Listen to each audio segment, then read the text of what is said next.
Odyssey by Homer, Book 1. Athena visits Ithaca. The invocation to the Muse. The gods discuss Odysseus and decide he should return. Athena goes to Ithaca to encourage Telemachus, speaks to him disguised as Mentis, offering advice about dealing with his mother and the suitors, and suggesting he go on a trip to Pylos and Sparta.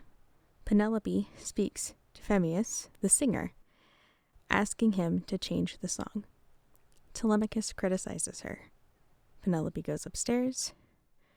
Euryclea carries the lit torches to escort Telemachus to his rooms. Muse, speak to me now of that resourceful man who wandered far and wide after ravaging the sacred citadel of Troy. He came to see many peopled cities, where he learned their customs, while on the sea his spirit suffered many torments, as he fought to save his life and lead his comrades home. But though he wanted to, he could not rescue them. They all died from their own stupidity, the fools. They feasted on the cattle of Hyperion, god of the sun, and so he snatched away their chance of getting home someday. So now, daughter of Zeus, tell us his story, starting anywhere you wish. The other warriors, all those who had escaped being utterly destroyed, were now back safely home, facing no more dangers from battle or the sea. But Odysseus, who longed to get back to his wife and reach his home, was being held in a hollow cave by that mighty nymph Calypso, noble goddess, who desired to have Odysseus as her husband. But as the seasons came and went, the year arrived in which, according to what gods had once ordained, he was to get back to his home in Ithaca. Not that he would be free from troubles even there, among his people. The gods pitied Odysseus, all except Poseidon, who kept up his anger against godlike Odysseus and did not relent until he reached his native land. But at that moment, Poseidon was among the Ethiopians, very far away, those same Ethiopians, the most remote of people, who live divided in different groups, one where Hyperion goes down, the other where he rises. Poseidon went there to receive a sacrificial offering to him, bulls and rams, and was now sitting at a banquet, enjoying himself. But other gods had gathered in the great hall of Olympian Zeus. Among them all, the father of gods and men was the first to speak. In his heart he was recalling royal Aegisthus, whom Orestes, Agamemnon's celebrated son, had slaughtered. With him in mind, Zeus now addressed them. It is disgraceful how humans blame the gods. They say their tribulations come from us, when they themselves, through their own foolishness, bring hardships which are not decreed by fate. Now there is Aegisthus, who took for himself the wife of Agamemnon, Atreus' son, and then butchered him, once the man came home. None of that was set by fate. Aegisthus knew his acts would bring about his total ruin. We'd sent Hermes earlier to speak to him. The keen-eyed killer of Argus told him not to slay the man or seduce his wife, for Orestes would avenge his father once he grew up and longed for his own land. That's what Hermes said, but his fine warning did not persuade Aegisthus in his heart. So he has paid for everything in full. Athena, goddess with the gleaming eyes, answered Zeus, "Son of Kronos and father to us all, you who rule on high, yes, indeed, Aegisthus now lies dead, something he well deserved. May any other man who does what he did also be destroyed. But my heart is torn for versatile Odysseus, ill-fated man, who has had to suffer such misfortune for so many years. Far away from friends, he's on an island, surrounded by the sea, the one that forms the ocean's navel stone. And there, in the forest, lives a goddess, daughter of tough-minded Atlas, who knows the ocean depths and by himself holds up those gigantic pillars which separate earth and heaven. That's the one whose daughter prevents the sad, unlucky man from leaving. Her soft, seductive speech keeps tempting him, urging him to forget his native land. Odysseus yearns to see even the smoke rising from Ithaca and longs for death. Yet despite that, Olympian Zeus, your heart does not respond to him. Did not Odysseus offer you delightful sacrifices on Troy's far-reaching plain beside the ships? If so, why are you so angry with him? Cloud-gatherer Zeus then answered her and said, My child, what a speech has passed your barrier of teeth. How could I forget godlike Odysseus, preeminent among all mortal men for his intelligence and offerings to the immortal gods who hold wide heaven? But Earthshaker Poseidon, a stubborn god, is still furious about that Cyclops, the one whose eye Odysseus destroyed, godlike Polyphemus, the mightiest of all the Cyclopses. Theusa bore him, the sea nymph, a daughter of that Phorcys who commands the restless deep. Poseidon, down in those hollow caves, had sex with her. That's the reason Earthshaker Poseidon makes Odysseus wander from his country. But he has not killed him yet. So come now, let all of us consider his return, so that he can journey back to Ithaca. Poseidon's anger will relent. He can't fight the immortal gods all by himself, not with all of us arrayed against him. Athena, goddess with the gleaming eyes, replied, Son of Cronos and father to us all, ruling high above, if immortal gods now find it pleasing for wise Odysseus to return back home, then let's send Hermes, killer of Argus, as our messenger, over to the island of Ogygia, that he can quickly tell that fair-haired nymph our firm decision, that brave Odysseus will now leave and complete his voyage home. I'll go to Ithaca and urge his son to action and put courage in his heart, so he will call those long-haired Aeacians to assemble, and there address the suitors, who keep on butchering his flocks of sheep and shambling bent-horn cattle. I'll send him on a trip to Sparta and sandy Pylos to learn about his father's voyage home. He may hear of it somewhere, and to gain a worthy reputation among men. Athena spoke, then she tied those lovely sandals on her feet, the immortal golden sandals which carry her as fast as stormy blasts of wind across the ocean seas and endless tracts of land. She took with her that weighty, powerful spear, immense and sturdy, with a point sharpened bronze, which she conquers ranks of human warriors when they annoy her. Daughter of a mighty father, she raced down from the peak of Mount Olympus, sped across to Ithaca, and then just stood there at Odysseus' outer gate before the palace, on the threshold, her hand still gripping the bronze spear, in the form of Mentis, a foreigner, the chief who ruled the Taphians. There she met the suitors, those arrogant men, who were enjoying themselves playing checkers right outside the door, sitting down on hides of cattle they themselves had butchered. Some heralds and attendants were keeping busy blending fine wine with water in the mixing bowls. Some were wiping tables down with porous sponges and setting them in place, while others passed around huge quantities of meat. Godlike Telemachus observed Athena first, well before the others. He was sitting with the suitors, his heart troubled, picturing in his mind how his noble father might get back, then scatter the suitors from his home, win honor for himself, and reassert control of his own household. As he thought about all this, sitting there amongst the suitors, he saw Athena. At once he hurried over to the outer gate, for in his heart he considered it disgraceful that a stranger should linger at his door for long. He moved up beside Athena, grasped her right hand, and took her bronze-tipped spear. Then he spoke to her. His words had wings. Welcome to you, stranger. You must enjoy our hospitality. Then, after you have had some food to eat, you can tell us what you need. After saying this, Telemachus led Athena into his home. She followed.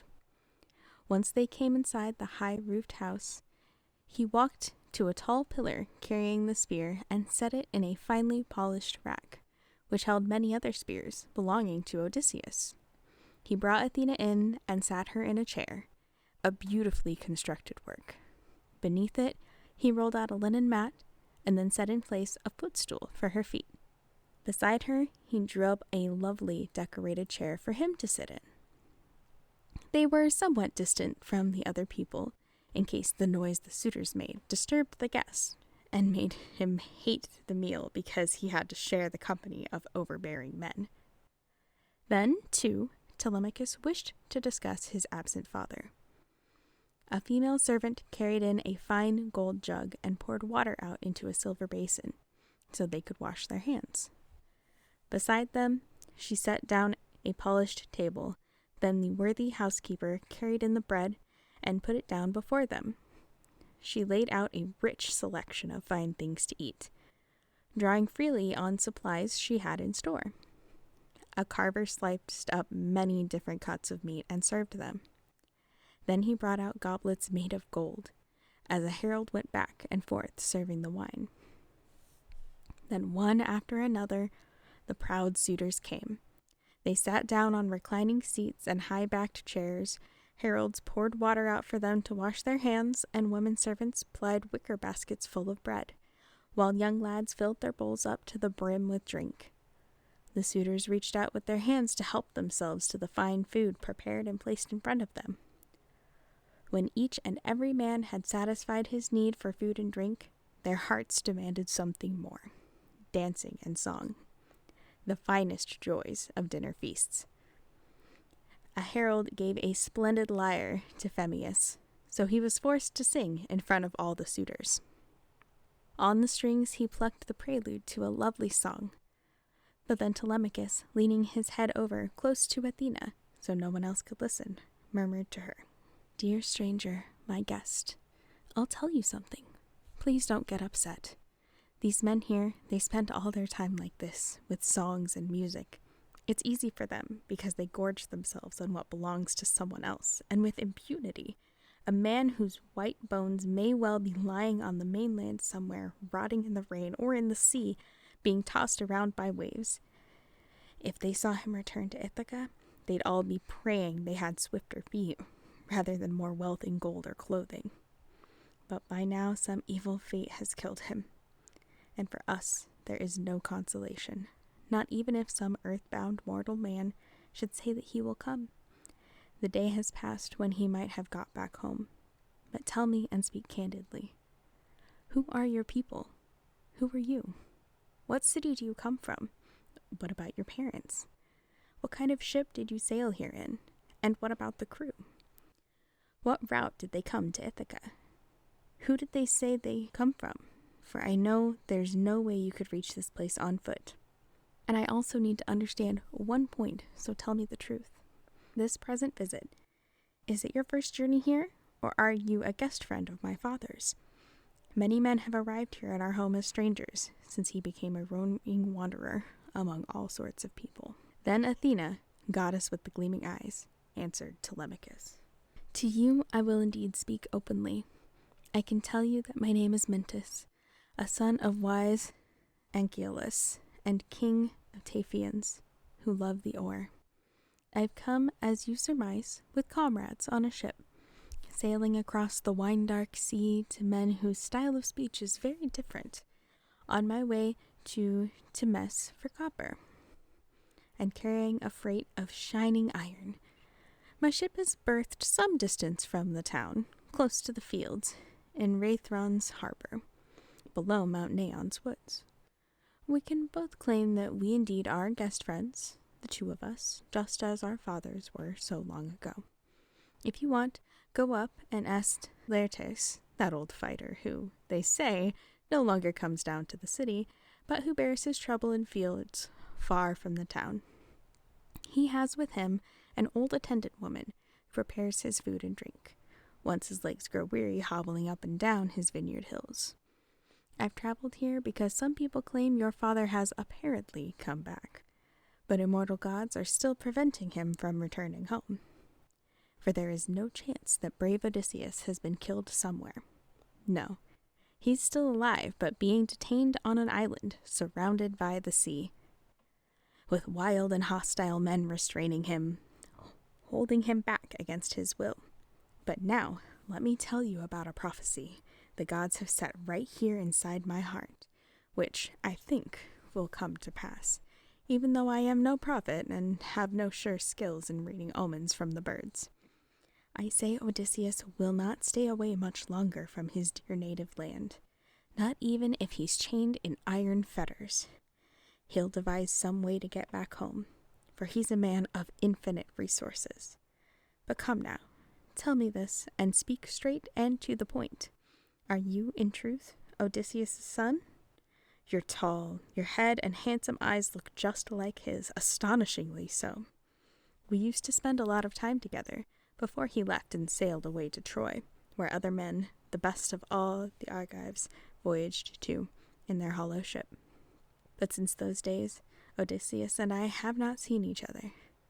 Noble Telemachus then answered her, and said, Stranger, I will speak quite frankly to you. My mother says I am Odysseus' son. I can't myself confirm that, for no man has ever yet been sure about his parents. I wish I'd been the son of some man blessed to reach old age among his own possessions for now. And I say this because you asked.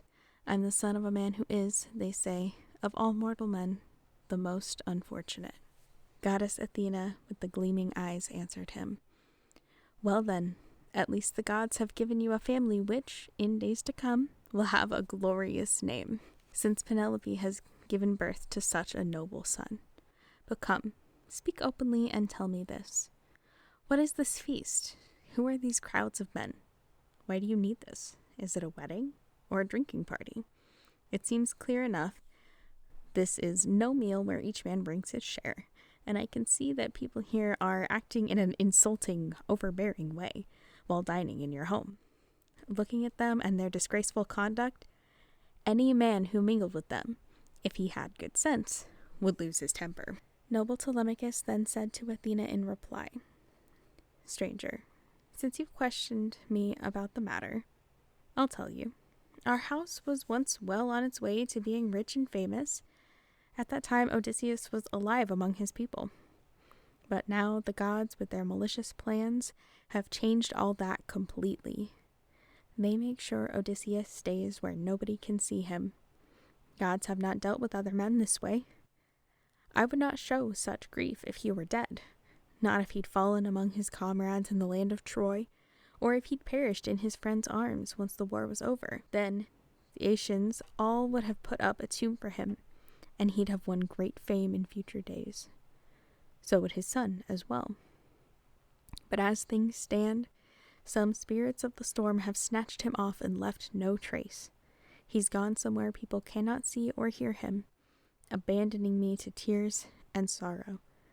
It's not him alone who makes me sad and cry out in distress, for now the gods have brought me more intolerable grief. All the best young men who rule the islands, Delucium and wooded Zacynthus and Same, as well as those who lord it here in rocky Ithaca, they are all now wooing my mother and ravaging my house. She won't turn down a marriage she detests, but can't bring herself to make the final choice. Meanwhile, these men are feasting on my home, and soon it will be the death of me as well. This made Pallas Athena angry. She said to him, It's bad Odysseus is still wandering when you need him here so much.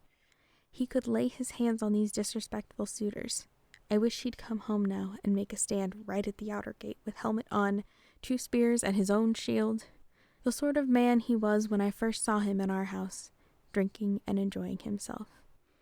At that time he was returning from the home of Ilus, the son of Mermerus, from Ephyre. Odysseus had gone there in his fast ship, seeking a man-killing poison, something he could smear over his bronze arrow points. However, Ilus did not give him any, for he revered the gods who live forever. But my father gave him some. His heart felt a very strong affection for Odysseus. How I wish Odysseus from way back then would now return and mingle with the suitors. They'd all come to a speedy end and find their courtship painful. But all these matters lie in the laps of gods. He may return and take out his revenge in his own hall, or he may not. But I encourage you to think of ways to force these suitors out, to rid your halls of them. So hear me out. Listen now to what I'm going to tell you.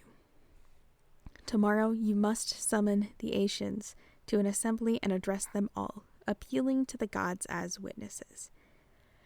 Tell the suitors to go back to their homes. As for your mother, if her heart is set on getting married, then let her return to where her father lives, for he's a man of great capabilities and power. He'll organize the marriage and arrange the wedding gifts, as many as befit a well-loved daughter. Now, as for yourself, if you'll listen, I have some wise advice. Get yourself a crew of 20 rowers, the best boat you possess, then leave here. Set off in search of news about your father, who's been gone so long. Some living mortal perhaps can tell you something, or you may hear a voice from Zeus, which often brings men news. Sail first to Pylos. Speak to noble Nestor. After you've been there, proceed to Sparta, and fair-haired Menelaus, the last one of all bronze-clad Asians to get home. If you hear reports your father is alive and coming home, you could hang on a year still wasting his resources. But if you hear that he is dead and gone, then come back home to your dear native land, build him a tomb, and carry out as many funeral rites as are appropriate.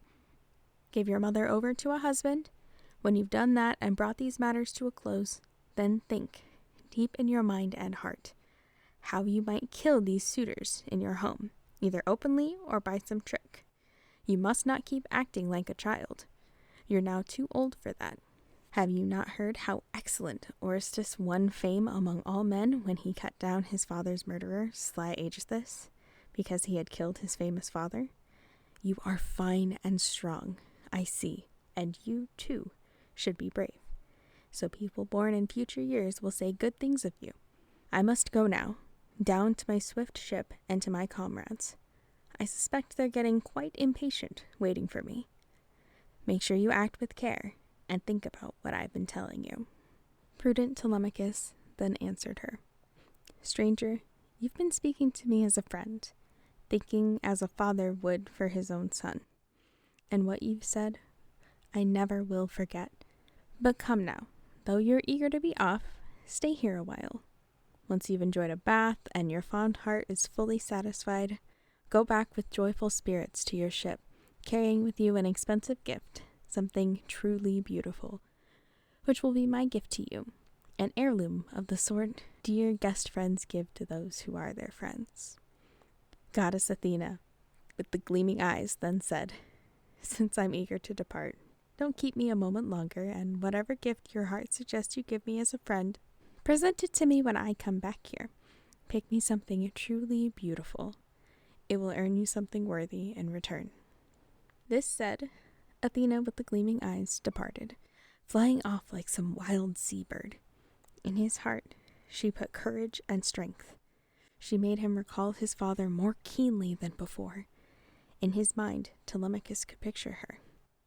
A sense of wonder filled his heart. He believed she was a god. So he moved away, and then the noble youth mingled with the suitors. The famous minstrel Phemius was performing, as they sat in silence, listening.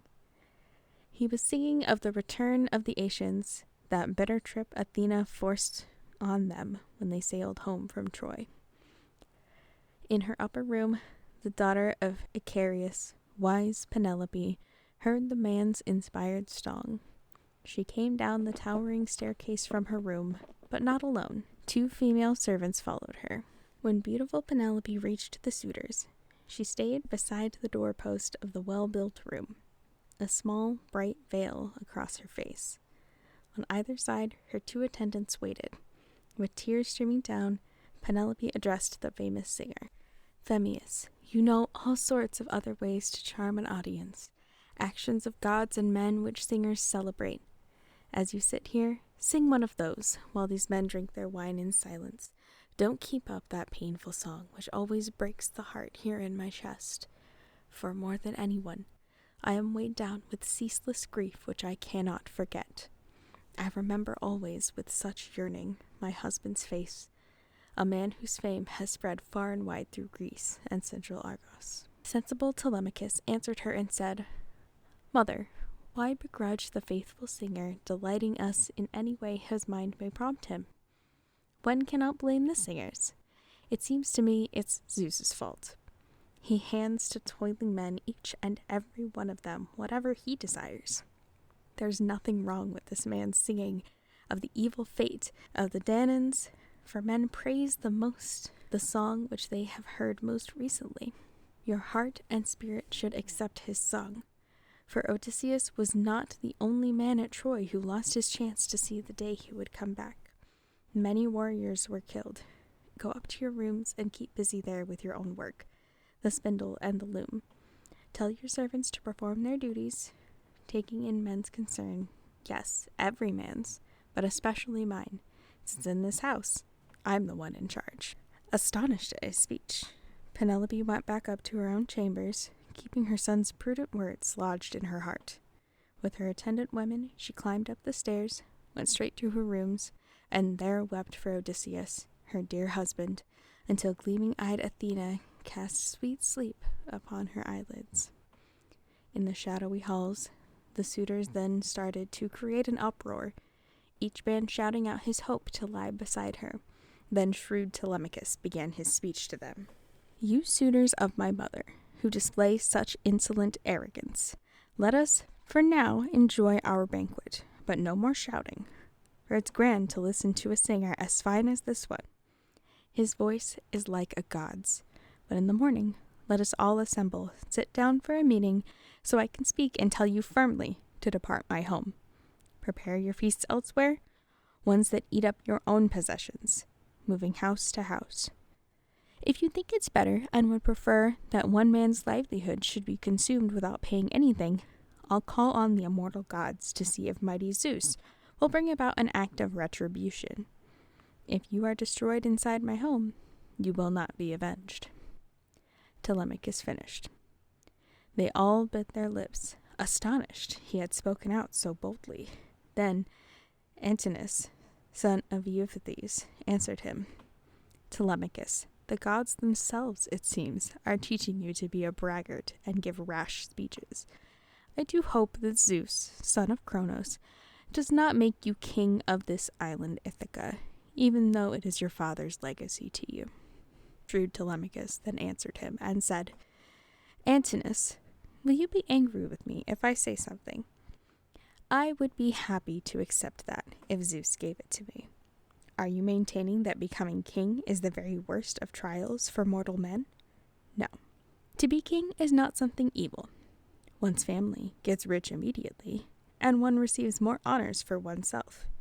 But there are other kings of the Asians, many of them here in sea-girt Ithaca, young and old, one of whom could well be king, since Lord Odysseus is now dead. But I will rule our home and servants, battle spoils which noble Lord Odysseus won for me. Then Eurymachus, son of Polybus, replied, Telemachus, these matters surely lie in the gods' laps. Which of the Asians will rule in Ithaca? But you can keep all your possessions for yourself as king in your own home. Let no man come with force and seize your property against your will. No, not while men still live in Ithaca.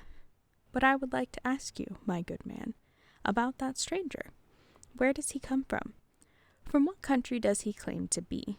Where are his family, his paternal lands? Does he bring news of your father's coming, or is he here pursuing his own business? He jumped up so fast and left so quickly. He did not stay to let himself get known, and yet, to look at him, he did not seem a worthless man.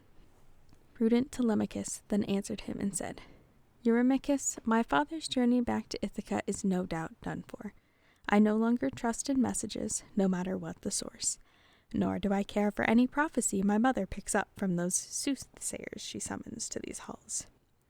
That foreigner is a guest friend of my father's. He says that he's from Tephos. His name is Mentis, wise son of Anchialus. He rules as king over ore-loving Taphians. He said this, but in his heart Telemachus had recognized the immortal goddess. At that point, the The suitors switched to dancing and to singing beautiful songs. They entertained themselves until dark evening fell. Then each of them retired to his own house to sleep. Telemachus moved up to where his room was built, high in the splendid courtyard, with a spacious view, his mind much preoccupied on his way to bed. Accompanying him, quick-minded Euryclea held 2 flaming torches. She was Op's daughter, son of Pisanor.